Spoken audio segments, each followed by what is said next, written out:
Erev Tov Chavrim, I'm Stephen Ben-Nun. Again, for the fourth time this evening, we come back to you. This time we'll be talking a little bit about the mark of the beast, something I wanted to kind of get into a little bit tonight, mainly on the part about you can't buy or sell saving, you take the mark. So it is a prophetic broadcast. Also want to kind of bring you up to date some things that are going on, though, before we get into this. This one here comes from express.co.uk. Brink of war. UK sends tanks, drones, and 800 soldiers to Russia's border as tensions grow. This is after the wake of the NATO meeting that we shared with you just a little earlier, how that they were speaking about Russia moving in nuclear warheads into Kaliningrad. And of course, NATO is always looking for more excuses to respond, but NATO doesn't forget. NATO knows they instigated the entire issue with Russia from the very beginning. But anyway, now they're reporting this here. 800 troops from the UK are going along with drones and tanks headed to Russia's border as well.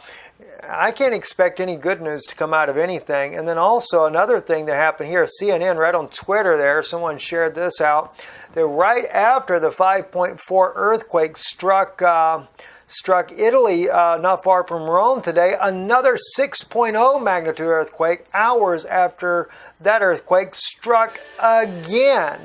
CNN covering that particular story right there. So, yep, 6.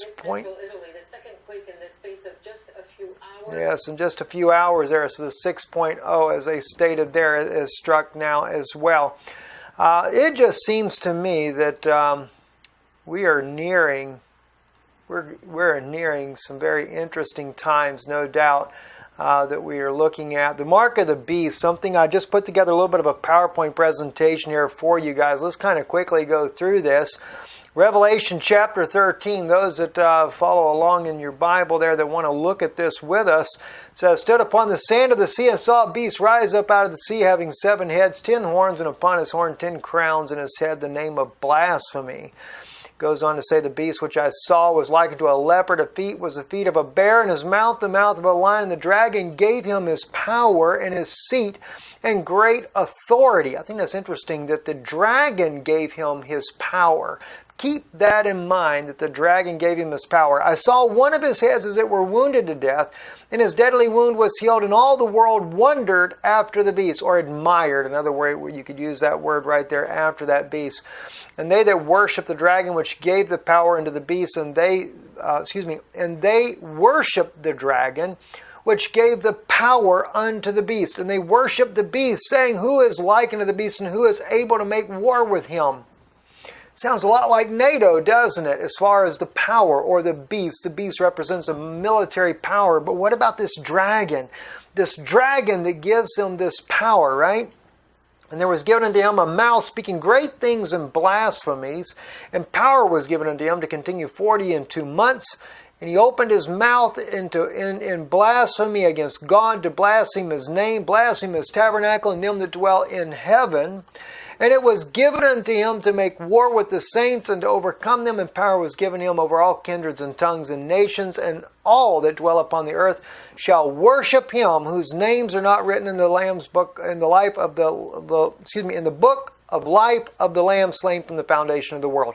Let's take a look at that dragon. That's another interesting thought right there. We actually took this photograph ourselves inside the Vatican, and it is everywhere you go inside the Vatican. You will always see this dragon all over the place. I mean, think about it. It's supposed to be a Christian institution, and yet they adorn the dragon everywhere inside the Vatican. And it's almost like, it's in the belly of the beast. You got the crown right here, the 2 keys, and of course the keys, as any historian will tell you there at the Vatican, and I'm talking about Catholic historians, they say that represents both temporal and spiritual powers. They believe that the Pope of Rome has the keys that controls all the governments of the world and all the spiritual religions of the world. That's their belief. So they worship the dragon, which gave power unto the beast. Revelation 13:4. And don't forget, it was also in Revelation 13:3 where it spoke about that dragon to start with. Who is like unto the beast and who is able to make war with him? No, not Vladimir Putin. I'm not speaking about there. But Putin does make an interesting quote right here. He says, I think that only an insane person and only in a dream can imagine that Russia would suddenly attack NATO. Because why? Putin knows that the beast is spoken of in the book of Revelation. And it says, who is able to make war with him? Putin has spoken about these things many times. Anyway, he stated that quote. It was quoted by RT on June 6, 2015, is where you can find that. Also, I think of this one here. And there was given unto him a mouth speaking great things and blasphemies. Now, as you can see, I actually took this photo of the Pope of Rome as well, so can't nobody say that I'm using somebody else's photos. I have about 200 photos I've taken of him myself. Anyway, it says, warning, Pope Francis calls for one world religion, calling Jesus a failure, blasphemy. That was reported by prophecynews.tv. Actually, their link is even in the article here, but we'll be posting those links in the description below. So they're saying that he's even blaspheming. And the scripture does say, and there was given unto him a mouth speaking great things and blasphemies. So they accused the Pope of blasphemy already. That's not even me having to do that. And it was given unto him to make war with the saints. Now that's an interesting one right there, because that's exactly what the Pope is doing. He leads the United Nations.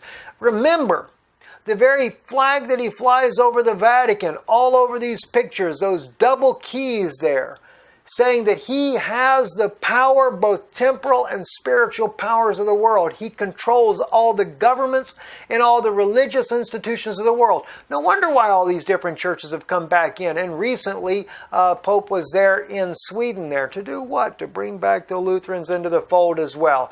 And we've seen also by those like Kenneth Copeland and his family there, the big church. And also, don't forget, oh yes, that Rick Warren guy at Saddleback Church there, not the Rick I know, but anyway, yeah, he goes and sucks right up to the Pope, and all the different churches are joining back into their mother church. But what does it say here?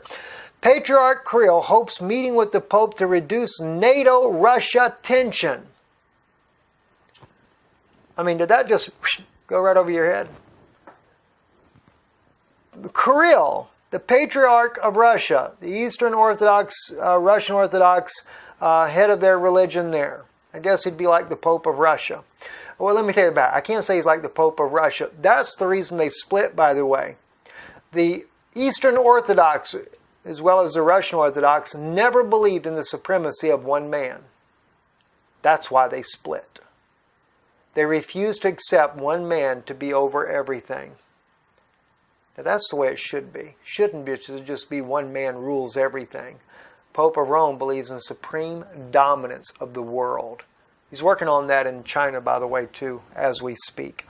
Anyway, the head of the Russian Orthodox Church, Patriarch Kirill of Moscow and all Russia, voiced his hope Sunday that his meeting with Pope Francis earlier in February would decrease tensions between Russia and NATO. Notice that. Patriarch Kirill of Moscow and all Russia voiced his hope Sunday that his meeting with Pope Francis earlier in February would decrease tensions between Russia and NATO. And you don't think the Pope doesn't run NATO? Somebody better wake up.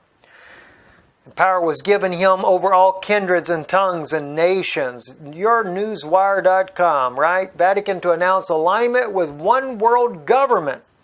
An article written by Jeremy R. Corsi, which says the UN General Secretary's appearance at an upcoming Vatican event promoting a worldwide movement to combat climate change, coupled with pontifical paper calling for the establishment of a global political, economic, and financial authority cultivated by the UN, has caught the attention of an author who believes that the developments support predictions in his 2012 book. You know, they've already, even Pope Benedict was calling that Rome should control the entire world financial institution. Interesting, isn't it? and all that dwell upon the earth shall worship him. Believe me, I didn't have nowhere near enough pictures to put into there, but I could give you so many pictures, and I'm not just talking about world leaders. Don't forget Hillary Clinton there with Pope John Paul II, her and Bill. Oh yes, they are controlled by the New World Order, and the New World Order is ran by the Pope of Rome. That's why you also see all the religious leaders of the world gathered there with the Pope. Pope's not visited Russia, has he?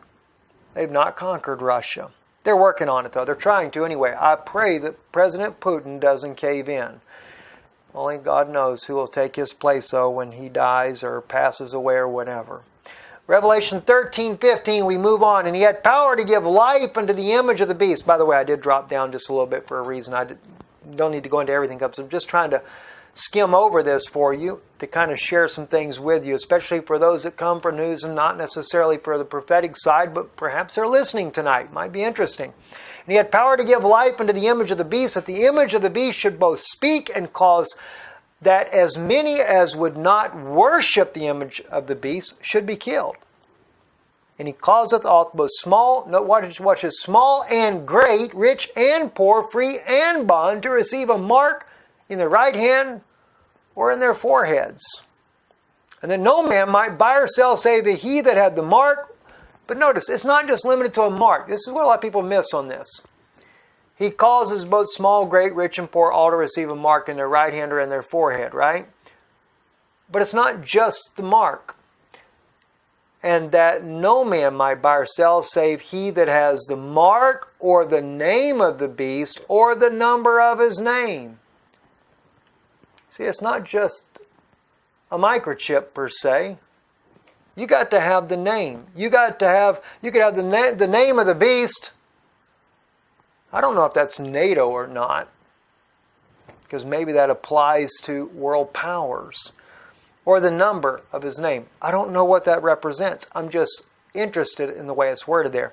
Here is wisdom. Let him that hath understanding count the number of the beast, whereas the number of a man, and his number is 666. Been a lot of different thoughts on that. I like the one where it speaks about the crown that the Pope wears, the triple crown written in Latin. And if you take the words on there, Vicarius Filii Dei, all the letters in there that are Roman, that are Latin numbers, when you add it up, adds up to 666. I think that's interesting.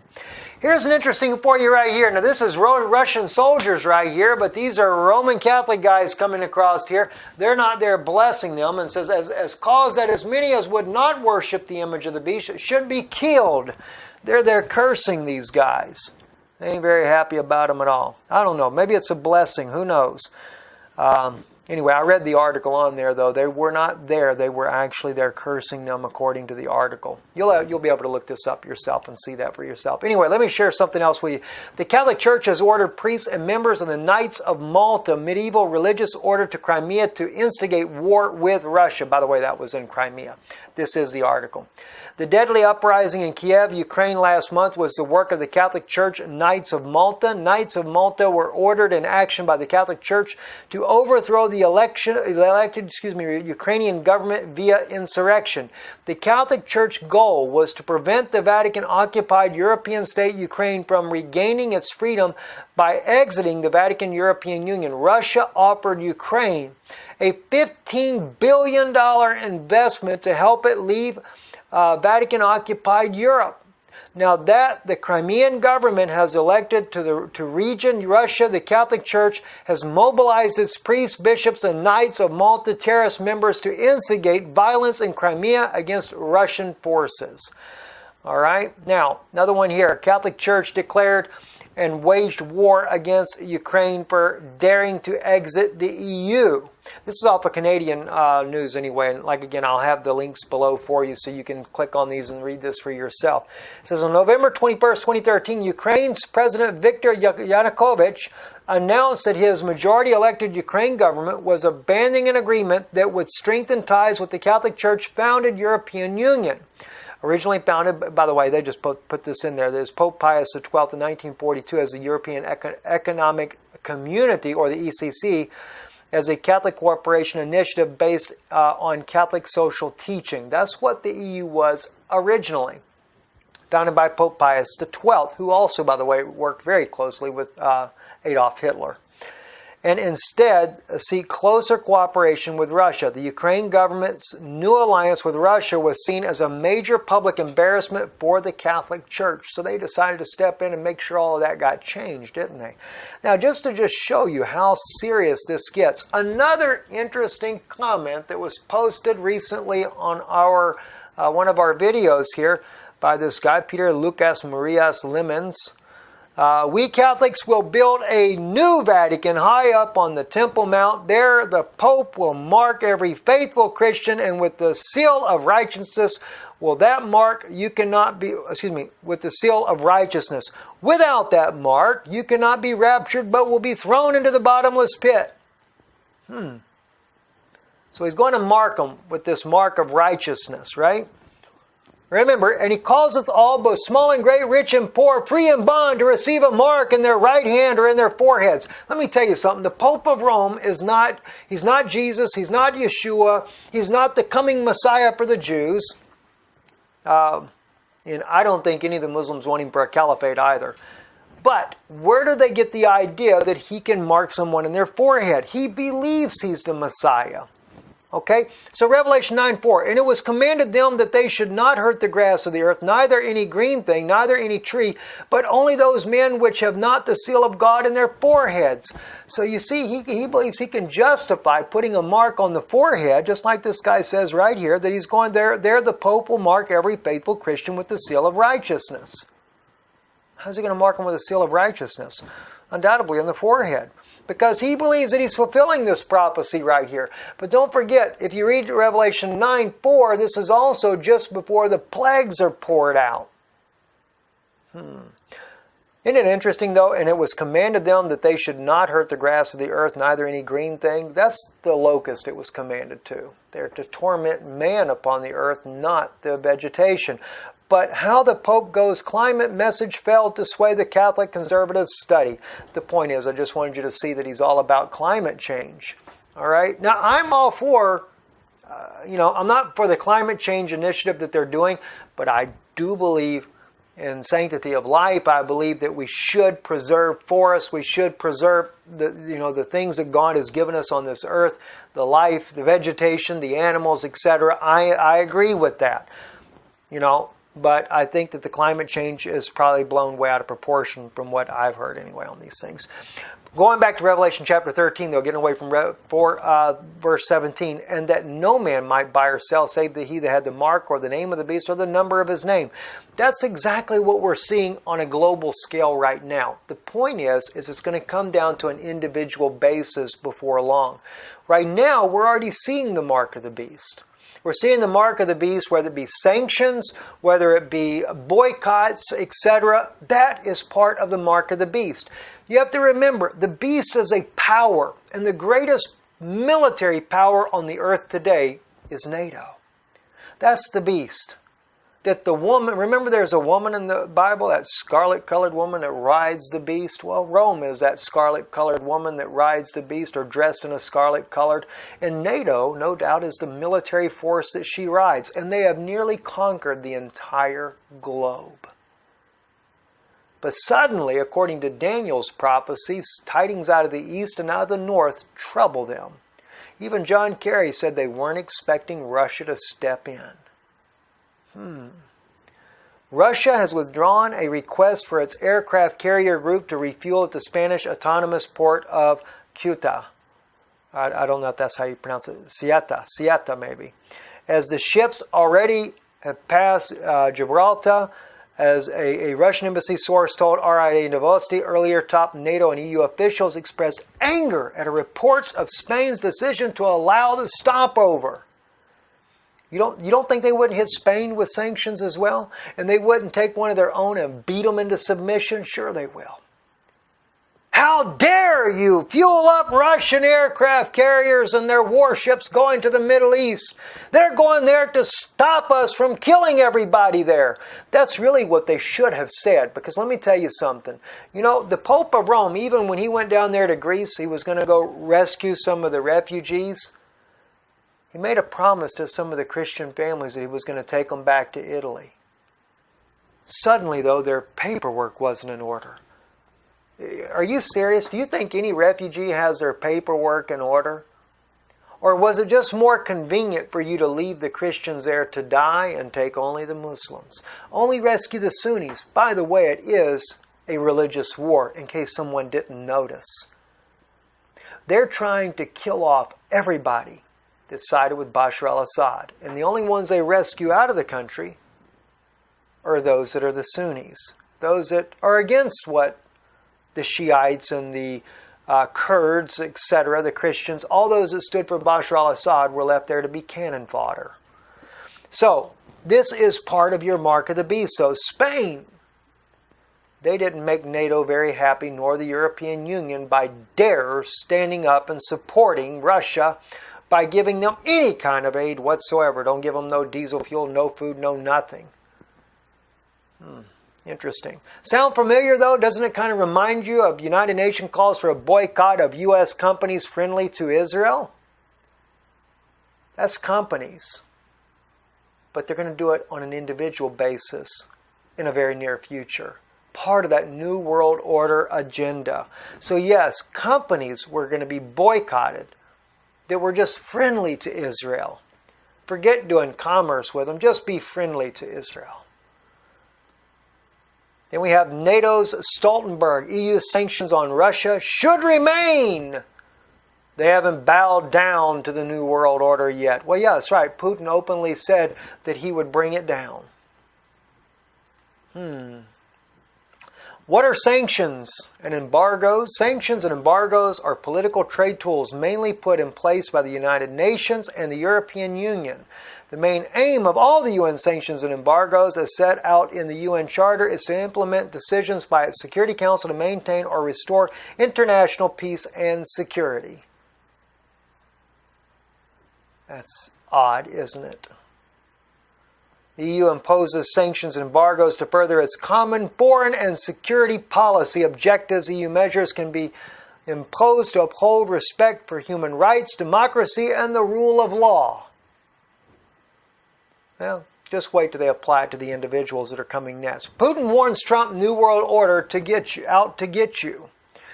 Brave Vladimir Putin has delivered a scathing attack on the New World Order and warned Donald Trump that the secret cabal have him in their crosshairs. Now, supposedly, this communication really did happen.